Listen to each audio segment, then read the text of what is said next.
Welcome to Chapter 2 of FEDA, the Emblem of Justice. Now, apparently the writers were getting the feeling that some of you out there may be thinking that the Balformian Empire isn't completely evil and awful. If you're one of those people, don't worry, we're gonna fix that here and now, because the region we're in has a bioweapons lab, and rumor has it that the Empire's captives are being forced into labor camps, or even worse, experimented upon. Remind you of anything? Anything at all? And to make things that extra notch more political, the in-game calendar specifies that the date is in fact September 11th, which can vary depending on the time taken to beat Chapter 1, sure, but if I upload this on that date, it'd be hilarious. Anyhow, our next destination is the town of Spit. No, really, that's what it's called. I spit on this town. It's actually a better example of how annoying towns are in this game. Though I have to admit some of the NPC dialogue is interesting. Right inside, we can watch McDougal chastise an NPC for using neutrality as an excuse to profit off the fighting by selling weapons to both sides and such. Though I should also point out that Brian and McDougal are also looking to settle down somewhere and retire, so aren't they pretty much guilty of the same thing? There I go again, trying to inject philosophy into a video game playthrough. Like I said, finding the plot trigger can be annoying. What you're supposed to do is talk to people in the building located in the bottom right corner of the village next to the shop. Two important facts come to light. One, apparently the river's water has been poisoned by some chemical that turns people into a monster of some kind called a demi-human.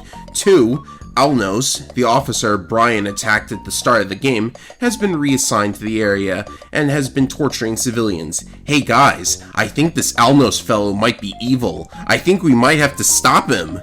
If you visit the jail in the northwest, you'll find an NPC imprisoned who had drank the poisoned river water and has now turned into a demi-human, a violent monster. The demi-human chooses this moment to break out of prison and attempt a rampage, but luckily McDougal holds him down so he can be hauled away again. Then we pop in for a chat with the mayor who kindly tells us to get out of his town. Receptive, isn't he? At least he tells us the bioweapon facility is being run by Alnos, so now we have a reason to check it out. Oh, and he also requests that we spare any demi-humans we get into fights with. We can do that. We're nice guys, unlike him. Gosh, it sure took a while, but we finally have an actual fight, the first of 7 in this particular chapter. There are 2 demi-humans here, and the objective is to kill everything but them. But first, let's talk about L, because we didn't have much time to talk about L in the previous video. L is a mage, and only joins you if your rank is above average. He's got 4 thunder spells, some multi-target and 1 single target, and 2 ice spells, both multi-target. However, I think the spell you'll use most often, oddly, is the Magic Shield spell, which casts a barrier that negates magic on up to 5 characters and gives L a hefty amount of EXP for casting it.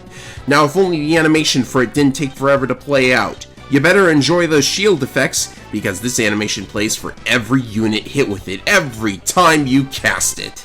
Right, so the ideal strategy is to use the first turn to allow the enemy to come to you, then on the second turn, move in Brian first, attacking any enemy that hasn't taken a turn yet to minimize the amount of damage you're going to take when the enemy starts moving. Enemies should start whacking Brian, which will allow other characters to pick off the enemies one at a time, again prioritizing enemies that have yet to make a move this turn. And you know, I was about to make a comment about FEDA lacking any real strategy since maps tend to be big open fields with no terrain, and point to the AI's magnetic attraction to Brian as a bad thing, but taking advantage of it actually does feel like real strategizing, so I guess it's not as bad as I initially thought. So we mop up all the enemies and we're approached by a new character, a centaur named Chris. Chris claims to be a knight fighting for justice, which is interesting because he joins the party here and now regardless of what your ranking is at the moment. I guess I can appreciate that, though, because being a centaur, Chris has the highest movement out of anybody right now. In addition, his weapon of choice is the lance, and he comes equipped with a spear, slightly weaker than a lance, but it's the first regular weapon to have a range of 2 tiles. Couple that with impressive physical stats and you'll wonder if they didn't rip this guy straight out of Fire Emblem or something. Dude's practically a Jagan. Anyways, where was I? Oh right, the party must now cross a river. This is unfortunately less pleasant than it looks. The objective is to just cross the river without killing everything you see, though I'd imagine most players would just kill all the enemies regardless of what kind of playthrough they're doing. This is because most units are able to cross the water. Standing in water gives a small attack and defense penalty, but being able to move through it almost negates the point of the multiple bridges in this battle. How I ended up playing it was to stun one enemy that approached from behind as I moved across the top bridge, and then just killed everything in my way as I moved to the opposite side of the bridge. Curiously, I still went up a rank despite all those kills. Weird system you got here. But it's still not over because round 3 is right in front of us. Apparently the last 2 fights were just random encounters according to Dan. Well, at least he got in a good one-liner here and there, huh?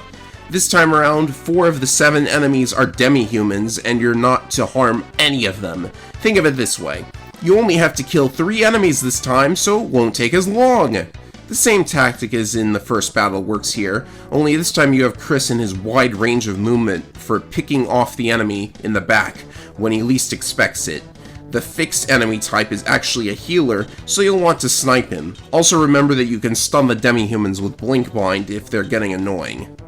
Afterwards, the demi-humans still seem intent on attacking us, but suddenly a woman appears and uses some kind of spray gas antidote to cure the demi-humans and return them to normal. Huh. I wonder if the scene changes if you kill them all. Anyways, the woman is a human named she's called Royce her name is Lois.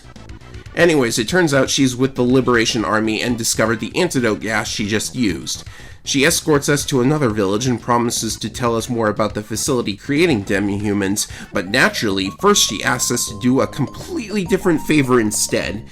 Apparently a perverted monk has been kidnapping women, so naturally we're taking a detour to go and take care of that little problem. McDougal also points out that Lois is trusting complete strangers with this task, and the conversation gets a little strange. Yes, Lois, we all have our urges, and this is a woman saying it? Now that's a hot take if I ever saw one. Anyways, it doesn't take much effort to get the priest named Ryokan to stop what he's doing and let the women go. Brian smacks him around a little and we're good to go. It turns out, however, that Ryokan is actually the first character to join the party if you have a chaotic emblem as a result of killing lots of enemies. In other words, he'd never join me in this playthrough, but I may as well talk about him. Ryokan is a healer, and compared to Eris, he's able to actually fight, with lances no less, and he has an actual attack spell. However, his healing spells are all single target, and in the later parts of the game, there's going to be more demand for multi-target healing magic, so early on Ryokan is preferable, but eventually you'll start to wish you had Eris's full party healing spell. So we return to Lois, who tells us more about the facility. Alnos, the guy we're after, is running the entire show, and it's likely that he has a supply of the antidote we need to cure the demi-humans. I mean, if you're going to make demi-humans out of disobedient workers, I really don't see why you want an antidote that fixes it. But whatever, now we have a reason to take down the facility. Brian decides to pull off a one-man infiltration by getting himself captured. Luckily, we have a key that works inside the base, courtesy of Ryokan. How the heck did Ryokan get a key for a facility he doesn't even work at? So Brian gets captured by some soldiers who apparently don't recognize him. You'd think that for a deserter so infamous in the Empire that they created an entire unit for the sole purpose of taking out deserters, they'd have wanted posters all over the region or something, but no, the soldiers just think he's a drunk and we get thrown in prison, and subsequently meet our Liberation Army man on the inside, Shane. Shane is apparently only a temporary party member if your rank is low, but he'll join permanently after a few battles if your rank is high like mine. It's prison break time, and luckily Shane knows where our confiscated gear is. It's nice that the guards actually did something smart in taking my items, but you can still see Brian has a weapon in his sprite, so it kinda doesn't make any sense anyways. The next battle only has Brian or Shane in it, but it's not too difficult. Let's talk about Shane. Shane is a Kulanus, which is apparently a winged humanoid of some kind, because Shane has high movement, flies, and wields lances.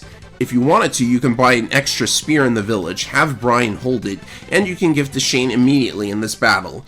Shane's got decent attacking stats and some great movement. Definitely a worthy party member, just watch his HP because he's a bit on the frail side. He also comes with a pair of food packs, which are way better consumables than rations. This map's objective is to get both characters past the gate in the northwest. Easy pickings for Shane, but annoyingly, Brian has to walk all the way up there. Luckily, enemies in this map wander around if you're not in their attack range, so dancing around them is not as hard as it seems. The next battle is a rather silly one. Brian activates the bridge to allow McDougal and the others to enter the facility, but a bunch of enemies show up for a fight.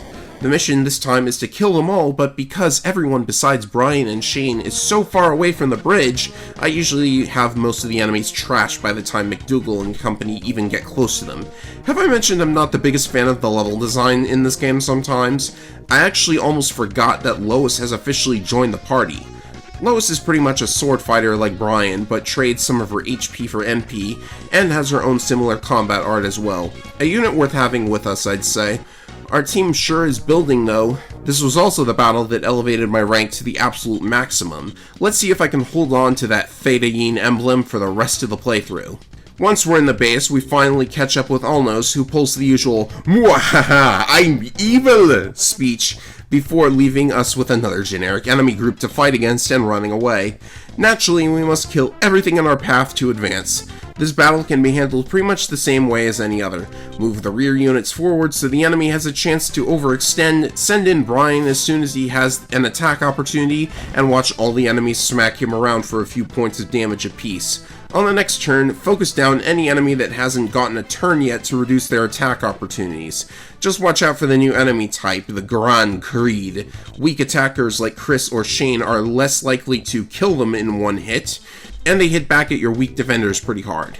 The last battle in this chapter is with Alnos himself, who has a surprise for Brian, a giant pack of more demi-humans. They've got us surrounded too, but to close down the chapter, all you have to do is take down Alnos. This can actually be a more dangerous fight than you'd expect. Alnos is one of the few enemies in the entire game to hit you with a status effect, in this case, poison, and it's much more than a few points of HP lost each turn. If you don't cure this in 2 turns, the afflicted character instantly dies. Fortunately, both Ryokon and Eris have a cure in the form of the repair spell, and if you have any antidotes, they work too. There are other issues as well, however. Alnos has the biggest HP pool seen yet, and there are healers here as well.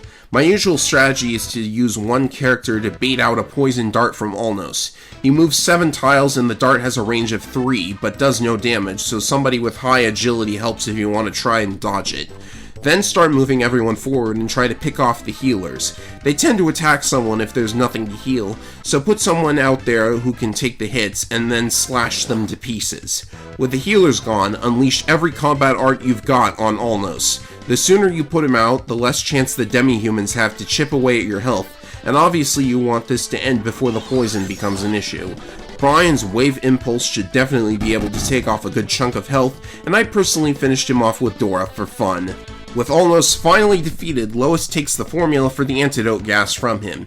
Yeah, now I have questions, like why the heck would you make an antidote for the demi-human mutation if your intention is to use them as cannon fodder, and then carry around the formula for it wherever you go? Then Alnos pulls evil villain cliche number 4 by slipping out of the room through a secret passage. Then the goofiest line ever comes up. Brian breaks the 4th wall by comparing Alnos to Saddam freaking Hussein, to which McDougal replies, "Who dat?" Man, I can't tell if this is the best dialogue ever or the worst, but I think I like it either way. Brian then threatens Alnos, saying he'll put his underwear on his head, which apparently McDougal thinks is completely hilarious. Then Alnos escapes on some kind of flying bug. A centaur riding on a flying bug. I didn't expect that image to pop into my head. This entire cutscene is starting to weird me out, but I suppose we better get back to the village before Alnos decides to, liquidate it. On the way back to town, however, we spot a pack of demi-humans finishing off Alnos for us. Well, that's interesting, but what the heck happened to the flying bug from earlier? Did he get shot down or something? I feel like a piece of the puzzle is missing from this scene. So we head back to Lois, who introduces us to another character, the Liberation Army commander for the region, Kome. Kome is unfortunately not a player character, cool as it would be to have a freaking Minotaur on our team. No, Kome is instead a suit, as McDougal would put it, though he does show up if you get a game over, announcing the victory of the Liberation. That's right, if Brian and McDougal die, it doesn't matter in the end because the Liberation Army still wins, you just don't get to see it. Anyways, Kome instantly tries to recruit us into the Liberation, but McDougal is having none of his bullshit. Get it? Minotaur? The bullshit? I'm so bad. This is also where Lois establishes herself as the love interest of Brian. Back off, girl, Brian belongs to McDougal. Actually, McDougal seems interested in their blooming relationship. A little too interested, perhaps. Who wrote this dialogue? Is this just the fan translation, or is this actually what he's saying? Anyways, at this point I decide to head to the shop, where the shopkeeper informs me he sent a little gift to my item storage. Sweet! The NPCs are actually grateful in this game. I also pick up some equipment upgrades, seeing as I have the money for it. However, either I'm blind or the game had no way of telling me this, but they actually sell an item here called a leather band. But can you see it on this shopping screen? Leather bands are the first armor item you can get, granting a small defensive boost when equipped. Yeah, this game doesn't exactly have a great variety of items, but armor is kind of expensive, so maybe I wouldn't have bought it anyhow. However, before we're able to skip town, Kome shows up again and reveals that the Liberation Army officers have ordered him to either conscript Brian or kill him. So yeah, I guess we got no choice but to join the Liberation Army now. Well, that stinks, but hey, eventually we'll get off this peninsula anyways, right? And besides, it was Brian who wandered into that village in the first chapter, leading to the Empire attacking it to take out the deserters. Or at least you can spin the tale that way in your head. Well, that concludes Chapter 2 of FEDA, the Emblem of Justice. Now that we're officially Liberation soldiers, it'll be interesting to see what our course of action will be in the next chapter.